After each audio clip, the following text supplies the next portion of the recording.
Hey kids, it's Last Username. Welcome back to Hoodoo, and this is Hoodoo 1.1. Yes, the much anticipated update to Hoodoo 1.0. I have been working on this for several months. It's been thoroughly play tested by the Midnight Society and various other play testers. There are numerous bug fixes and additions to the gameplay. It's vastly improved, and it's finally ready for you guys. This is a video where I'm going to go over the changes to Hoodoo since 1.0. Only the changes. If you want a complete tour of the map, you've never played it before, there's another video for that, and I'll link that on the screen. This is just for people who have played the map before and want to know what is new. So, to begin with, I have upgraded the map's technology to take advantage of all the new features in Minecraft 1.7. So you will need Minecraft 1.7 to play it now. And the new features in Minecraft 1.7 have allowed me to prove the map in a few ways, most of which you can't see. They're all sort of behind the scenes stuff. But I have added this nifty on-screen timer, so you can always see how much time you have left.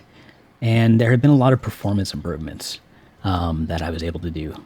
So there's that, and let's take a look at gameplay changes, starting with the beacon. Another nice thing that Minecraft 1.7 let me do is make it so that the beacon itself is the objective. There's no more gold block. Invaders have to destroy the beacon, literally. So that's really nice. I wanted that from the beginning, but I couldn't do it in 1.6 because it just didn't have the technology to do it properly. And now I can do it, so that's awesome. You'll also notice that the spire is a lot more colorful. It's made of stained clay now, and stained clay is much softer than the end stone that it used to be made of, so it blows up much more easily, which could help both the invaders or the defenders, probably the defenders. There also used to be almost solid bedrock on the inside. There's still bedrock inside it, but there's a lot less. It's sort of like a skeleton structure now, so that gives the defenders more options for getting rid of the spire or parts of it. The defenders have some new toys to help them defend the beacon. In the back defense chest here, we now have 2 ender pearls and 2 sets of diamond armor. Not just any diamond armor though, these are elephant armors, suits, and the chest plate has knockback resistance, full knockback resistance. You cannot be knocked back while wearing it. This is very useful if you're the guy on the spire defending the beacon. No longer can a rabbit just drop out of the sky and knock you into the lava when you're not paying attention. And it gives you a way to stand up to the elephant somewhat if he attacks. The armories in the purple wall have been improved. They now have automatic armor dispensers. So you just walk in and there's your armor. No more fiddling with your inventory. And you also have more TNT. They used to only have, I think, four stacks of 32, and now you've got a stack of 32 in every kit in the thing. So no excuse to be running around without your TNT now. The defenders now have 2 sets of basic gear right in their starting chests here, right at the start of the game. And those are in addition to the 2 sets that are down on the sandstone wall here. Also on the sandstone wall, you'll see these lava blocks that are placed here. Now you can't pick these up because there's no buckets on the map and there's no iron. But if you break the blocks around here, the lava will flow out and make a mess and give you another way to hold off the invaders if you're creative. There's also a lava source up here where there used to be a chest. And this one can really flow all over the place and make a mess if you do it right. But the biggest changes to Hoodoo have been with the invaders. The invader classes are very different now. To begin with, none of them have resistance anymore. Instead, they have different levels of maximum health. So you can see the rabbit only has 6 hearts now.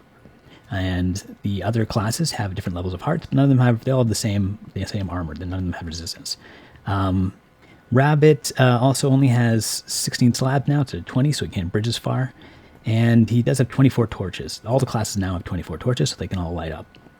The wolf is a very different class now. Wolf used to cost 1 level. Now the wolf costs 3 levels. Much more expensive. But he has been buffed accordingly. Wolf has 20 hearts, which is not quite as good as it sounds because he doesn't have resistance anymore, but he can still take a lot more abuse with 20 hearts than he could before.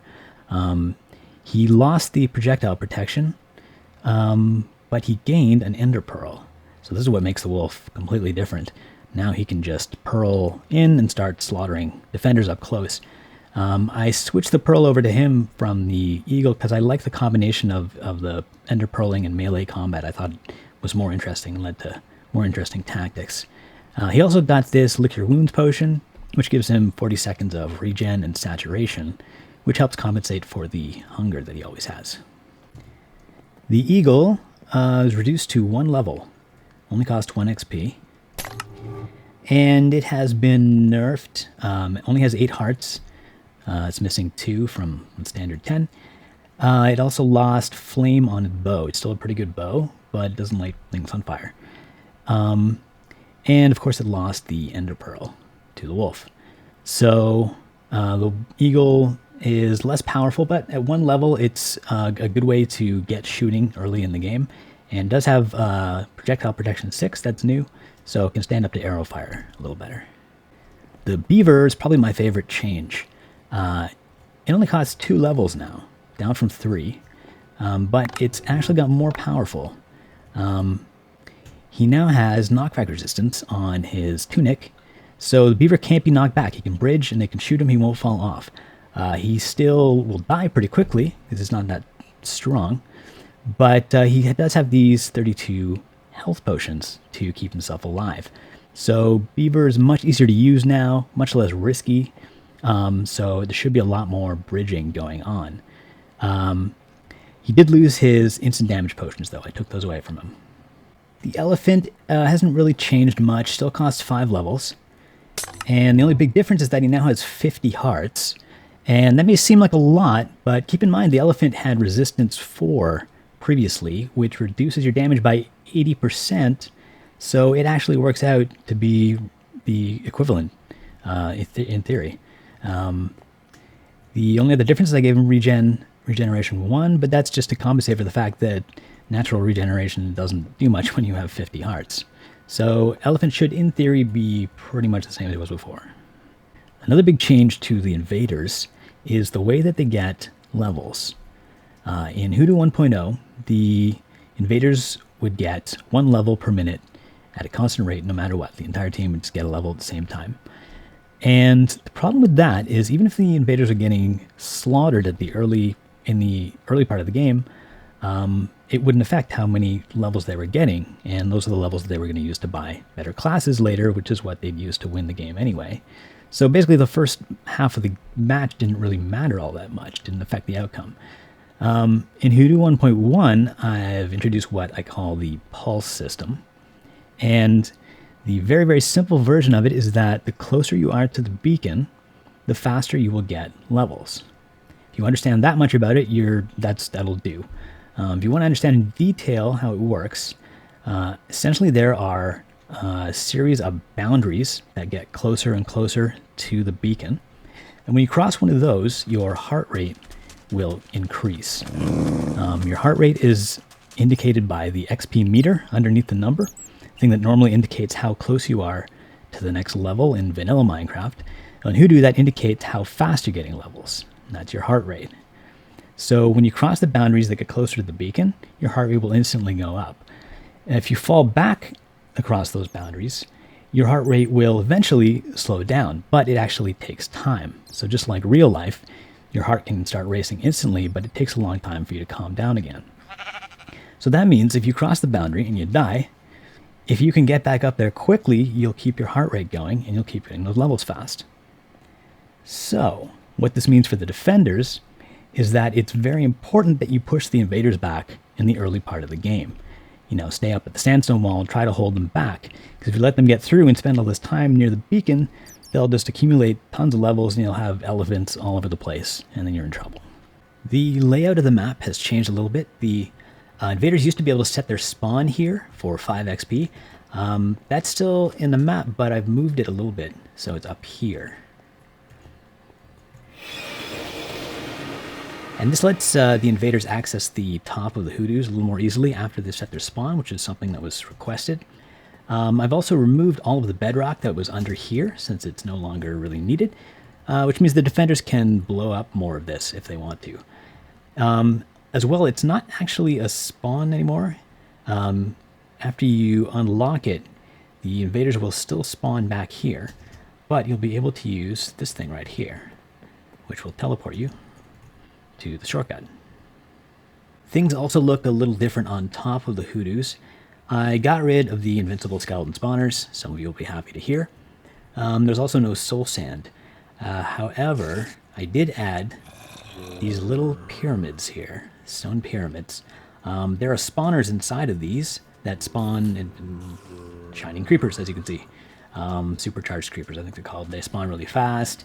I think they have speed as well. So these guys are probably a bigger challenge than the skeletons. And as well, the spawner is sealed in bedrock, so you can't actually break it. But you can light up the area or just wait till day. And there's 2 of those. There's one right there and one over here.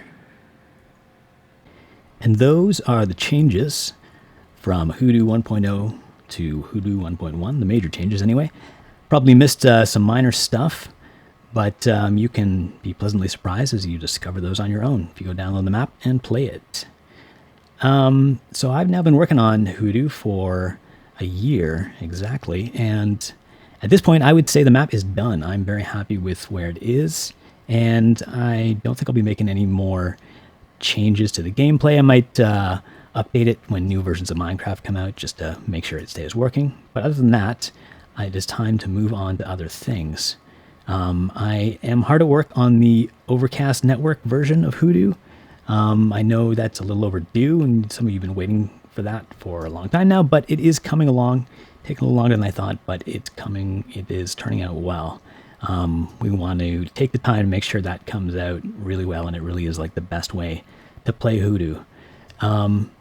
I'm working on another map for the Overcast Network at the same time, and that's already in play testing, so that's pretty neat.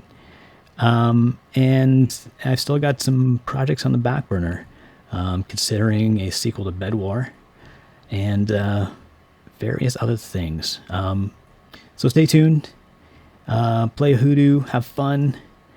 I'm Last Username, and I am out.